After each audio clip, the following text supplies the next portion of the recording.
हनुमान जी को लंका दहन का आदेश था या नहीं? लंका दहन का आदेश था नहीं। तो हनुमान जी को सेवक प्रभु राम के हैं, तो प्रभु राम की ओर यदि आदेश न था तो हनुमान जी ने लंका जलाई क्यों? ये आज्ञा का पालन किया है या आज्ञा का उल्लंघन किया है?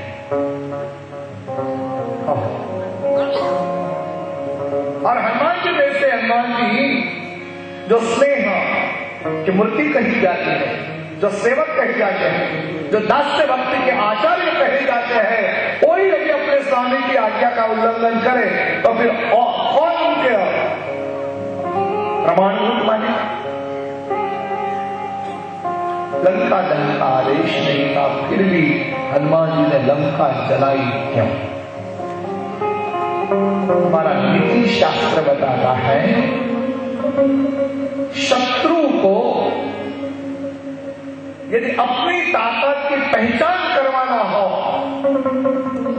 तो दूत के रूप में गए हुए दूत ने अपने आप की ताकत के माध्यम से अपने स्वामी की शक्ति का भी प्रदर्शन करना, ताकि शत्रु का ऐसा हो कि जिसका दूत इतना शक्तिशाली है तो उसका स्वामी कितना शक्तिशाली होगा भला। अभी भी रावण को यदि सावध होना हो, अभी भी रावण यदि जानकी को वापस लेना चाहता हो तो हमें कोई अर्जा नहीं, हमें कोई युद्ध करना ही नहीं है। ये नीति प्रकार का है। जिस ढंग से पांडवों के लिए कौरवों की ओर से लाक्षागृह की रचना की गई थी, लेकिन जब पांडव लाक्षागृह की ओर जाने के लिए तैयार हुए तो सभा में विदुर जी ने युधिष्ठिर को एक सवाल किया था, महाराज मुझे एक सवाल पूछना है, कहो चूहा कहाँ रहता है?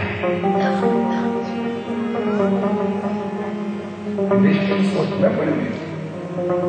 चुकार भरी हुई सभा में विदुर जी तो युधिष्ठिर को कुछ नहीं कह सकते थे कि ऐसा करना, ध्यान रखना, ये रखना, क्योंकि वो तो महामंत्री हस्तिनापुर के थे ना। फिर भी जाहिर में उन्होंने सवाल किया है कि चूहा कहाँ रहता है। 5 पांडव तो वहां से चल पड़े, लेकिन रास्ते में युधिष्ठिर को मन में सोच आई कि काका विदुर जी ने ये सवाल क्यों पूछा। 5 भाई चल रहे थे और सोच रहे थे कि ये क्यों पूछा है। शाम के समय लाक्षागृह में आए तो उन्होंने सबसे पहले काम किया, चूहा कहां रहता है तो लोग। युधिष्ठिर ने बताया, काका के इस सवाल के पीछे बहुत बड़ा रहस्य है। परिणाम ये आया कि 5 ही पांडवों ने लाक्षागृह में प्रवेश करने के बाद सबसे पहले काम किया कि यहां से बाहर निकलने का रास्ता कहां है उसकी तलाश करो, क्योंकि लाक्षागृह में तो इन लोगों को जलाने की तैयारी थी, लेकिन विदुर जी ने अपने गुप्त आदमियों की ओर से एक ऐसा टनल तैयार किया था, एक ऐसा भूमि मार्ग तैयार किया था कि जो किसी को पता नहीं था, केवल ने केवल विदुर को पता था और तैयार करने वाले को। जब लाक्षागृह को मध्य रात को जलाया गया तब देखे हुए जिस रास्ते की तलाश की हुई थी वहां से 5 पांडव, द्रौपदी, कुंता निकल पड़े, सारा राक्षस रुक। इसे नीति कहा जाता है। सभी जगह सभी बातें स्पष्ट नहीं की जा सकती, फिर भी बताई जा सकते, इसका नाम नीति है। नीति प्रवीण निगमागम शास्त्र बुद्धि, सभी आगम निगम शास्त्र में भी और नीति में भी जो प्रवीण है, इसका मतलब यह है कि सभी का नारायण ने हनुमान जी को नीतियों का ज्ञान दिया। ऐसे नीति प्रवीण हनुमान जी, जिनका पात्र सुंदरकांड के अंदर अब प्रवेश हो रहा है, उनके चरित्र को हम सुनेंगे। तब तो हम चारों ओर जानकी की तलाश के लिए सभी वानर सेना निकल चुकी थी, लेकिन किसी को कहीं से भी कोई संदेश नहीं मिला था कि जानकी कहां है। अंततो गत्वा पश्चिम दिशा की ओर समुद्र के तट पर सभी वानर सेना सुग्रीव, जांबवान, सुग्रीव में अंगद, जांबवान, हनुमान जी, नल, नील, ये सभी इकट्ठे सोचने लगे क्या करें।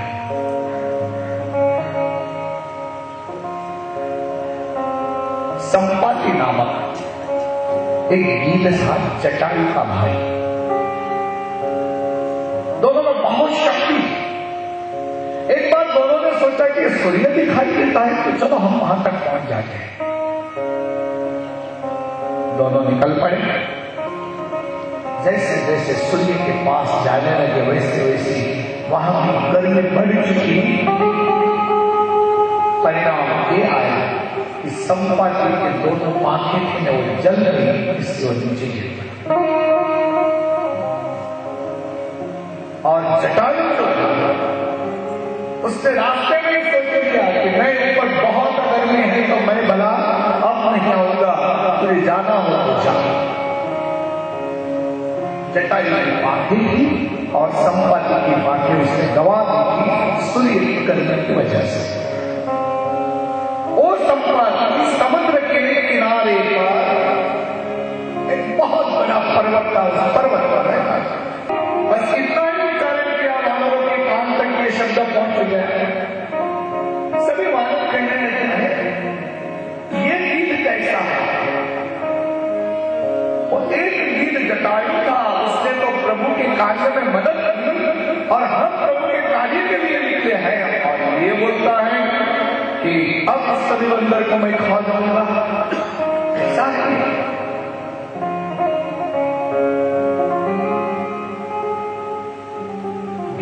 सुना, अरे ये लोग जटायु का नाम बोल रहे, जटायु तो मेरा भाई है।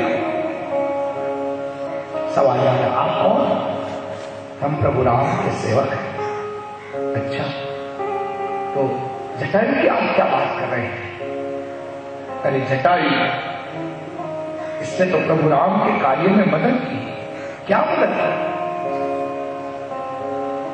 अरे रावण ने जानकी का हरण किया था तो उसने रावण को मारने का प्रयास किया, लेकिन बेचारा अंत तो गतवा तो उसकी ही पराजय हुई। प्रभु के कार्य में वो मदद कर सका, लेकिन वो जानकी को वापस नहीं ला सका। और उसके लिए आप भाई हो तो आप तो हम लोगों को खा जाने की बात कर रहे हैं।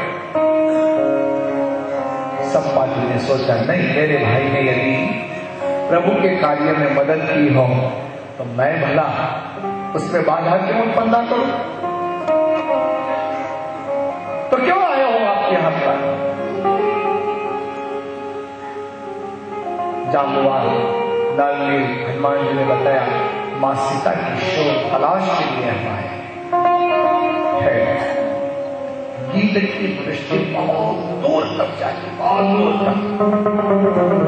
ऐसा कहा जाता है, शास्त्रों में ऐसा बताया है, हजारों किलोमीटर गीत यदि आकाश में हो और यदि कहीं भूमि पर कोई सर्प चलता हो तो उसको वहां से दिखाई देता है और वहां से वो उसे पकड़ने के लिए सीधा ही नीचे आता है, पकड़ वापस चला जाता है।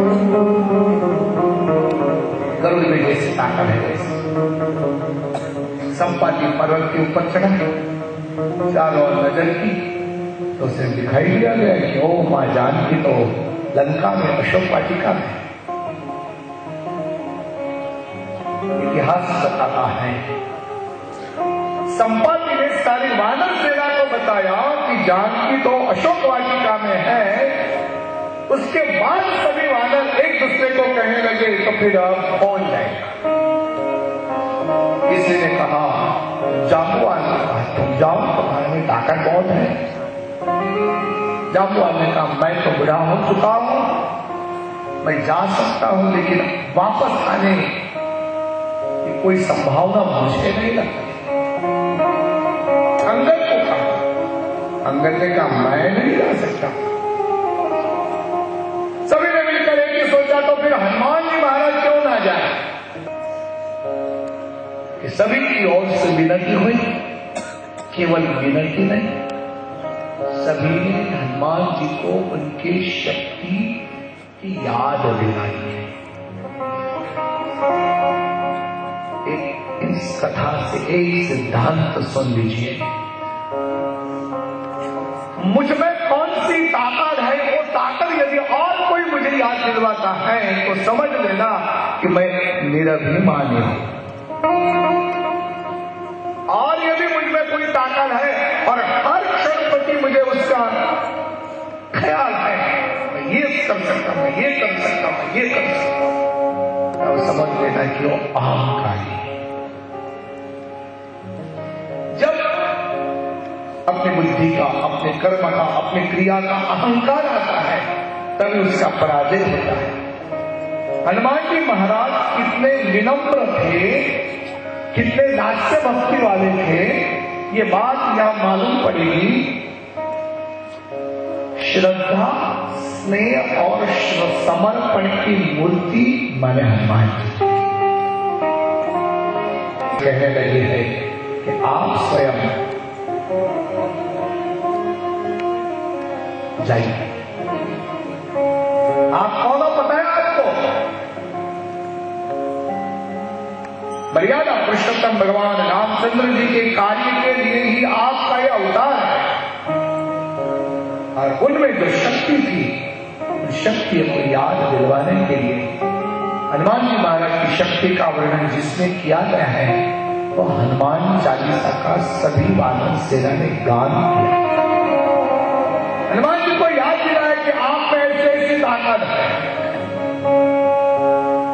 श्री गुरु चरण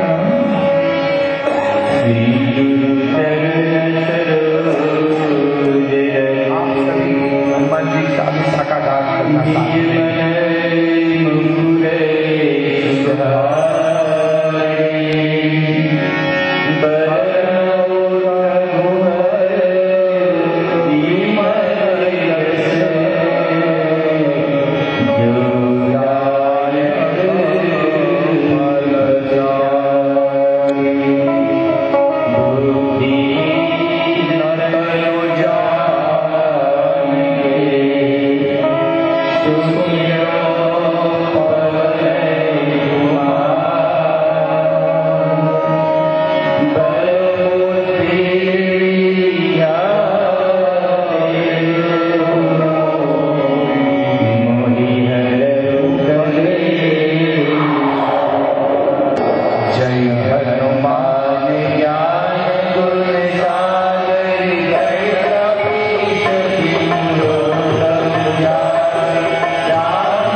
इतिहास कहता है समुद्र के किनारे पर जो पर्वत था, उस पर्वत के शिखर पर अपना पांव रखते हुए हनुमान जी महाराज ने आकाश में छलांग लगाई। आकाश मार्ग से हनुमान जी महाराज जय श्री राम कहते हुए स्वामी जी बता रहे हैं कि गतिमान हुई लंका की ओर। लेकिन एक कथा हमें यहां दूसरा सिद्धांत ये बताती है, हम यदि अच्छा कार्य करने के लिए निकलेंगे तो उसमें कई बाधाएं आएंगी। कहावत है श्रेयांसी बहुविघ्नानि, सत्कार्यों में कई विघ्न आते हैं। हनुमान जी महाराज जब आकाश मार्ग से जा रहे थे तो ये प्रभु का दूत बनकर जा रहा है। मैनाक पर्वत को मन में ऐसा लगा कि भला मैं भी परीक्षा कर लूं, ये प्रभु कार्य सिद्ध कर पाएगा या नहीं। समुद्र के बीच, समुद्र के अंदर जो मैनाक पर्वत है वो समुद्र से बाहर निकला है। आकाश मार्ग से जाने वाले हनुमान जी को मैनाक ने रोका, ए भाई ठहरिए ठहरिए, आप बहुत दूर जा रहे हो ना, कहां जा रहे हो? मैंने लंका की ओर जा रहे हैं। क्यों? प्रभु के कार्य तो बहुत दूर जा रहे हो, जरा यहां विश्रांति को कर लीजिए। मेरे पर बड़ा समय बैठिया। हनुमान जी ने सोचा कि मैं यदि विश्रांति के लिए या बैठूं तो प्रभु कार्य में बाधा निर्माण होगी। हनुमान जी ने कहा, आपने मुझे विश्रांति का आमंत्रण दिया, शुक्रिया, लेकिन मैं अभी विश्रांति नहीं कर सकता हूं। आपने दिए हुए आमंत्रण का मैं स्वीकार करता हूं। ऐसे कहकर मैनाक पर्वत को अपना पांव छूते हुए हनुमान जी महाराज पुनः आकाश मार्ग की ओर आ गया। ये कथा हमें सिखाती है कि यदि सत्कार्य करने के लिए हम निकले तो फिर वहां विश्रांति नहीं। हम तो कथा सुनने के लिए जाते, क्यों? सुनते सुनते थक गए, क्या बात? आत्मश्रेय के लिए निकले हैं तो फिर उसमें थकावट नहीं होनी चाहिए। हनुमान जी महाराज का देखकर मैनाक बड़ा खुश हुआ। मैनाक को लगा नहीं, बुद्धिशाली तो है, प्रभु का दूत बुद्धिशाली है, अतः कोई तकलीफ को नहीं। मैनाक ने कहा, अरे थोड़ा समय तो बैठ जाइए। नहीं, अभी मैं ठहर ही नहीं सकता। आगे गए तो हनुमान जी के बुद्धि बल की परीक्षा करने के लिए सर्पों की माता सुरसा नामक जो राक्षसी थी, वो भी समुद्र में रहती थी। उसने सोचा कि मैं जरा इस दूध की परीक्षा कर लेती हूं। सुरसा नामक राक्षसी में ताकत थी कि आकाश में उड़ने वाले जो पक्षी थे, उसका प्रतिबिंब, उसकी छाया यदि पानी में पड़े तो छाया को पकड़ती थी पानी में और वो पक्षी नीचे आ गया। सुरसा ने सोचा कि ये जो दूत जा रहा है इसकी मैं पहले परीक्षा कर लूं। मंद हास्य करते हुए, कौन जा रहा है? ये तेरी डंडी तो मेरी है, ठहरो।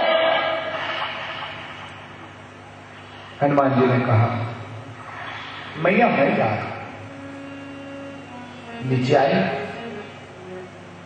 अट्टहास्य करती हुई सुरसा कहने लगी, आज तो मुझे यथेष्ट भक्ष मिला है, मैं तुम्हें खा जाऊंगी। हनुमान जी ने सोचा प्रभु का कार्य करने के लिए निकला हूं और बीच में ये बेटी खा जाएगी तो मैं आगे कैसे पहुंच पाऊंगा, कार्य ही नहीं होगा।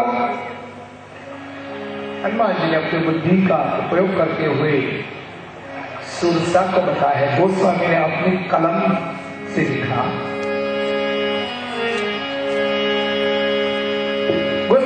बता रहे हैं कि हनुमान जी सुरसा को ऐसा कहते हैं, सुरसा तुझे खाना है तो यथेच्छ खा, लेकिन मैं प्रभु का कार्य